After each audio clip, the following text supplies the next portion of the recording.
Welcome back. We begin from Afghanistan, where a blast at a Kabul mosque during Friday prayers has killed at least 4 people. The Interior Ministry said dozens of others were wounded in the attack. No group immediately claimed responsibility for the attack.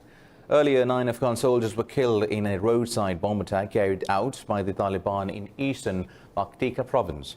The spike in violence comes as the Kabul administration and the Taliban gear up for intra-Afghan talks as part of the Doha peace deal. The United States has hailed the release of prisoners by the Afghan administration and the Taliban. In a tweet, Washington's envoy Zalmay Khalilzad says the intra-Afghan negotiations must begin as soon as the prisoner swap completes. The envoy said getting to the intra-Afghan talks has been a key objective from the very beginning. Khalilzad appreciated the Taliban's willingness to participate in the dialogue within 1 week of the prisoner's release. He said all sides must work together to prevent spoilers from undermining the peace process. Kabul has released more than 3,000 Taliban prisoners, while President Ashraf Ghani says 2,000 more will be freed soon. On the other side, the Taliban have also released more than 500 Afghan inmates. Pakistan has regretted the negative remarks by the Indian Ministry of External Affairs regarding Islamabad's goodwill suggestion. In a statement, Foreign Office spokesperson said Pakistan wanted to share its successful experience in ameliorating the impact of COVID-19. Spokesperson Aisha Faruqi said MEA's remarks reflected an unprofessional attempt at point scoring over a serious issue. She said Pakistan's Prime Minister Imran Khan's suggestion was in the backdrop of a study that highlighted the worst impact of COVID-19 lockdown in India. Yesterday, PM Khan offered India to benefit from Pakistan's experience in helping the poor during the pandemic.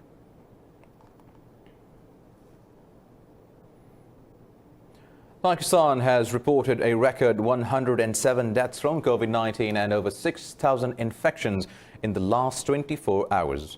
The Health Ministry says the country's death toll has risen to 2,463 with over 124,000 cases. The ministry said over 40,000 patients of coronavirus have recovered so far. The province of Punjab leads in the number of cases with over 47,000 cases so far. The southern province of Sindh has nearly 47,000 cases. Yesterday, Prime Minister Imran Khan warned of strict action against the businesses community for not following the COVID-19 SOPs.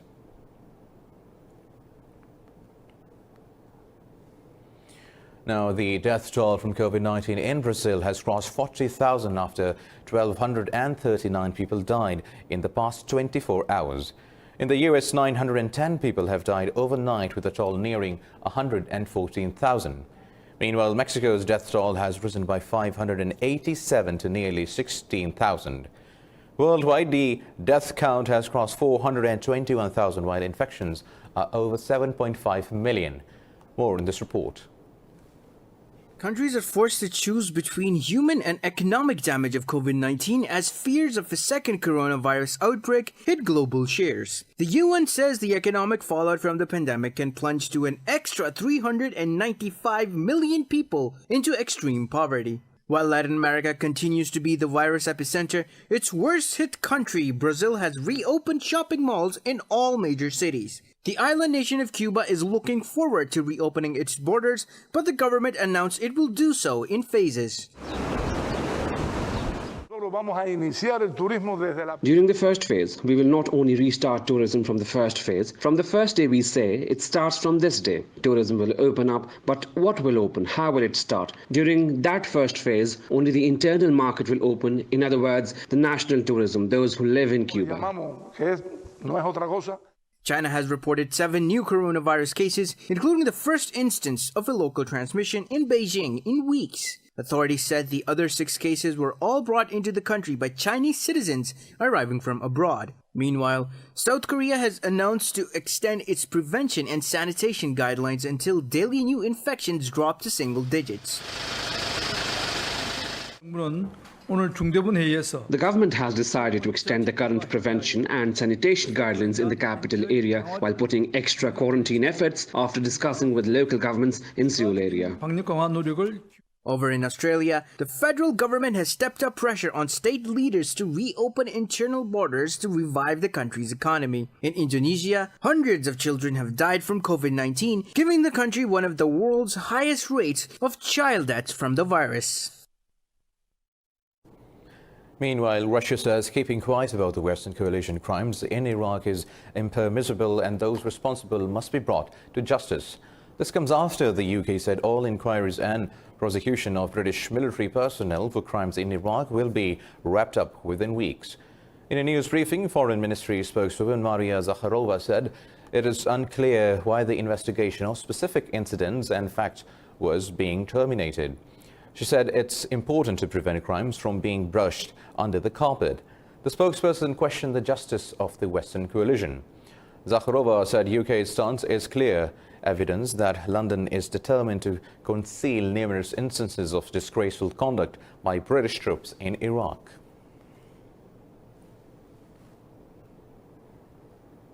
The US has promised to reduce its troops from Iraq over the coming months after talks with Baghdad. A joint statement of the strategic dialogue said Washington does not seek a permanent military presence in Iraq. It said the troops will be reduced over significant progress made in the fight against ISIS. While in return, Iraq promised to protect bases housing US troops under threat after a series of rocket attacks. Both countries also discussed Iraq's economic and energy crisis amid the COVID-19 pandemic. The two countries held their first strategic dialogue in more than a decade after the killing of Iranian commander General Qasem Soleimani. Iraq's delegation was led by the Deputy Minister for Foreign Affairs Abdul Karim Hashim, while Under Secretary of State David Hale led the US team.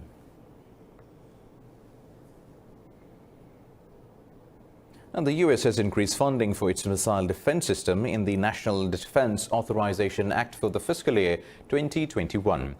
The US Senate's Armed Services Committee approved the additional funds in a 25-2 vote.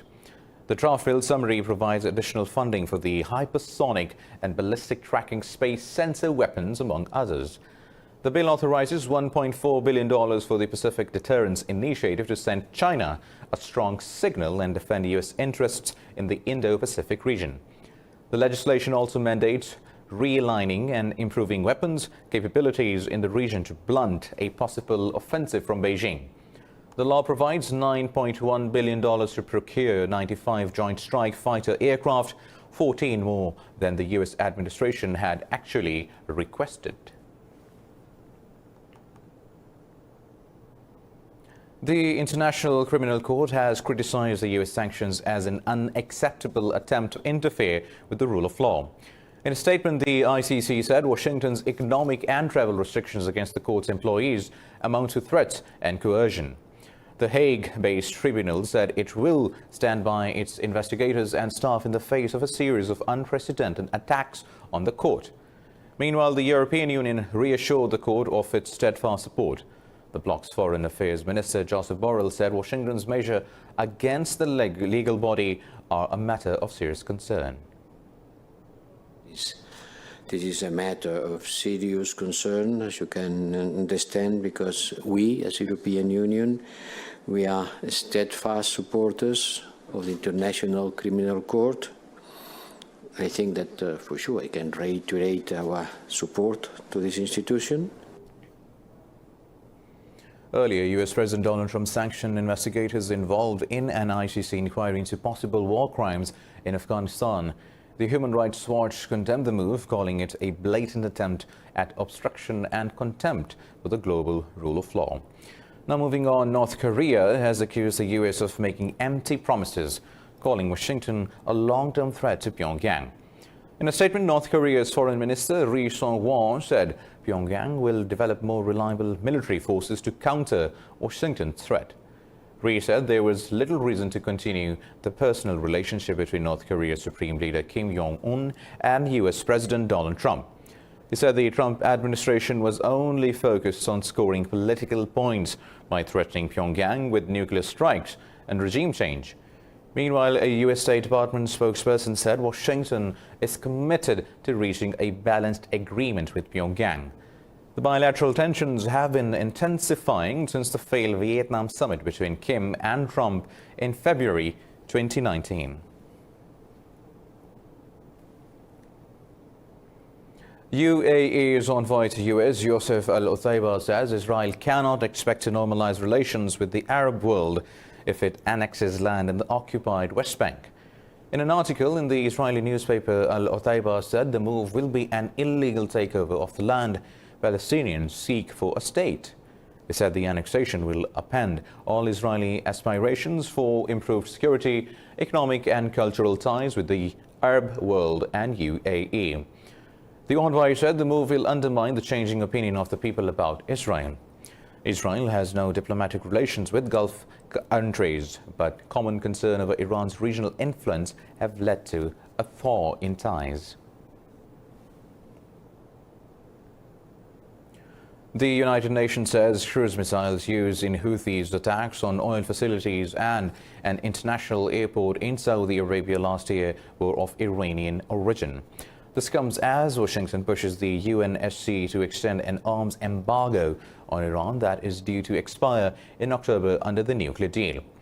In a report, Secretary General Antonio Guterres told the Security Council weapons that the US seized last year were also of Iranian origin.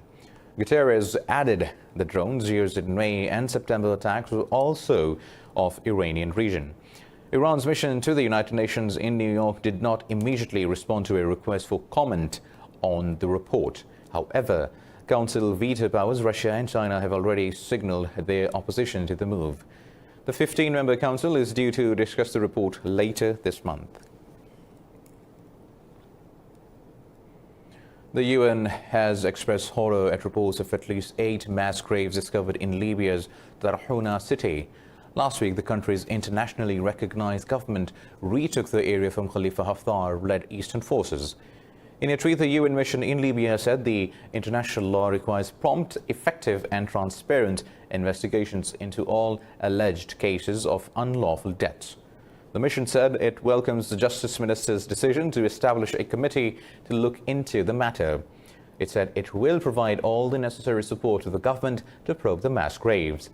The government of National Accord has claimed to find mass graves in areas controlled by Haftar's forces. It said the remains are those of imprisoned government soldiers as well as civilians. Anti-government protesters take to the streets in multiple Lebanese cities, setting up burning barricades and forcing road closures. Rapid fall in the currency and mounting economic hardship sparked the demonstrations. Roads were blocked in several areas, including a southern suburb of Beirut that is considered a Hezbollah stronghold. Protesters in Tripoli threw petrol bombs at a central bank building, prompting security forces to fire tear gas.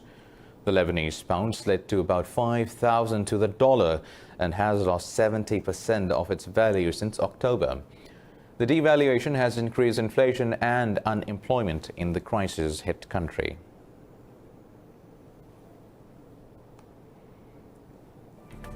More news coming up after a short break. Stay tuned.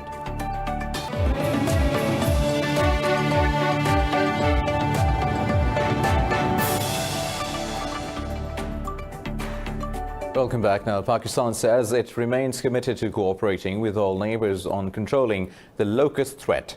Foreign Office spokesperson Aisha Faruqi says Pakistan, India, Afghanistan and Iran have decided to revive communications at the level of Food and Agriculture Organization. Faruqi said all countries in South and West Asia have agreed to constitute a technical team to exchange information. She said Pakistan has been participating in these meetings on a weekly basis. The spokesperson said these exchanges are fruitful in sharing information in the bordering areas of Pakistan and India. Earlier, India's External Affairs Ministry said New Delhi has proposed to Pakistan to activate technical level meetings in the run-up to main meetings. It said the two states can undertake a joint locust control operation and facilitate the supply of pesticides. The EU Aviation Safety Agency has certified for flight the world's first fully electric aeroplane, the Pipistrel Velis Electro. In a statement, the aviation body said this will pave the way for environmentally sustainable and emission-free aviation. EASA Executive Director Patrick Kay said this is the first electric aircraft but won't be the last. Vallis Electro is a two-seater aircraft intended primarily for pilot training. The certification process was completed in less than 3 years.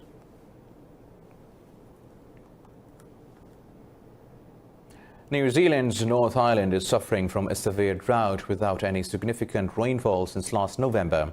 From January to April this year, Auckland had 77 consecutive days without rain, setting a record for the driest history. Details in this report. Auckland is the largest city in New Zealand with 1.5 million people. Due to the coronavirus drought, the water storage to the city's two main water reservoirs has fallen severely. Relevant data shows that at present, the average storage capacity of the two reservoirs has dropped to 43%. This is the first time in more than 20 years that the storage has fallen below 50%. Normally, our storage would have been around 75–76% full. So we've got a deficit, a shortage of 30% of storage because of the low rainfall. The government has announced restriction on water usage. Residents are not allowed to use outdoor pipes to water flowers and plants, wash cars or clean ground and houses. Meteorological experts says climate change is an important factor causing the extreme weather. June, maybe part of July, probably going to be a bit drier. We're hopeful, fingers crossed, that late winter, August, we start coming out of that dryness. Farmers are especially hard hit by drought, with losses in agriculture expected to shave about 1% of economic growth. National Institute of Water and Atmospheric Research says the North Island drought is the worst in 50 years. In Brazil, the lagoons in the seaside of the capital, Rio de Janeiro, are filled with couches, toys and tires amid the COVID-19 pandemic. Up close, the water are murky, thick and sewage, discarded furniture and old toys. More details in this report. The dolphins and sharks sleeping and swimming in Rio de Janeiro's Guanabara Bay belie a dangerous problem of contamination. Pollution is an old problem of Brazil that has plagued the Bay and Tijuana and Jacerepaguá lagoons. The recent worldwide pause and lockdowns of coronavirus pandemic has less impact on pollution reduction. The recent worldwide pause and lockdowns of coronavirus pandemic has less impact on pollution reduction. Today, it remains littered with garbage, bottles, plastic bags, lids, shoes and tires. Here, because of the lagoon system in the Jacerepaguá lowlands, a neighborhood that borders the Juiça lagoon, the problem is garbage and sewage. People have not stopped going to the bathroom because of the pandemic. Now they go more because they are more at home. So the problems remain exactly the same, and unfortunately the garbage is still in the rivers.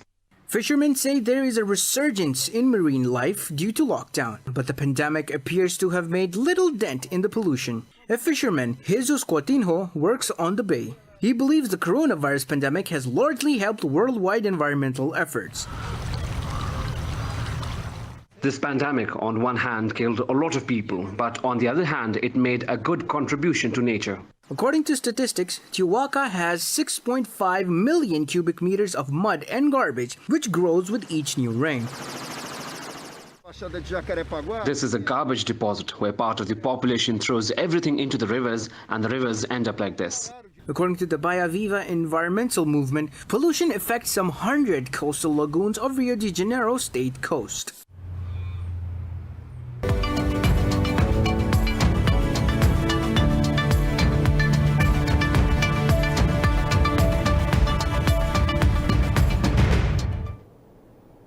Islamabad has approved the construction of Khyber Pass Economic Corridor between Pakistan and Afghanistan. The Peshawar to Torkham project is expected to be completed by 2024 with a building cost of 65 billion rupees. Federal Minister Nurul Haq Qadri said the 48-kilometer project will comprise 4-lane expressway and an industrial zone.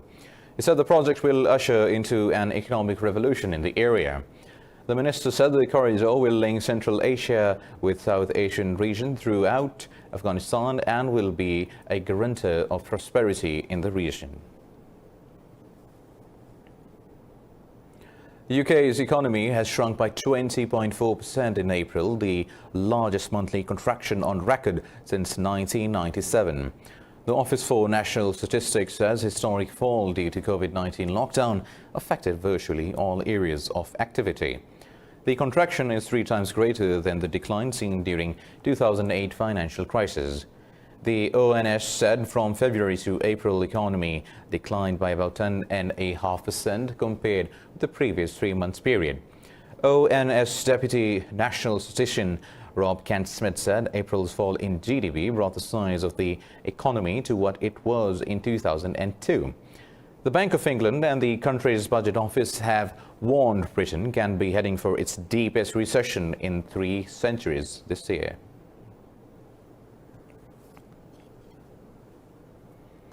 The International Monetary Fund says governments around the world have spent $10 trillion to combat COVID-19 pandemic and its economic fallout. In a blog, Fund's Managing Director Kristalina Georgieva wrote further efforts are needed to contain the fallout. Georgieva said it is very likely IMF will further cut its April forecast for 3% contraction in global output. She said to promote a more inclusive recovery, further spending should focus on minimizing job losses and preventing a rise in inequality. Georgieva said COVID-19 crisis is inflicting the most pain on those who are already vulnerable, which can lead to a significant rise in income inequality. European stock markets are trading higher after rebounding from previous session's major sell-off. Investors are trading cautiously after U.S. Federal Reserve presented a bleak picture of the economic outlook. The major rally was led by auto stocks, which jumped over 2% to lead gains. CAC 40 in Paris is trading about 1.5% higher. London's FTSE 100 and Frankfurt's DAX has gained about 1% each. In Asia, Seoul's Kospi led the losses to close over 2% lower, while Nikkei 2 to 5 lost 0.75%. Hong Kong's Hang Seng Index lost ground, while the Shanghai Composite closed flat. Meanwhile, international benchmark Brent crude oil price has lost over 0.5%, pairing early losses.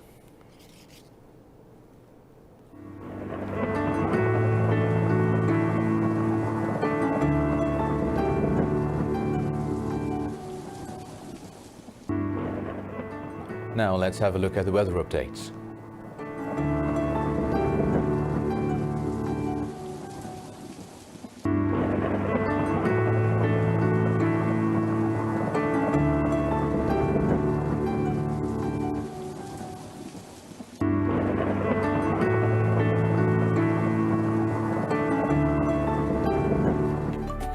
With the weather update, we come to the end of this bulletin. For more news and updates, keep watching Indus News. Take care.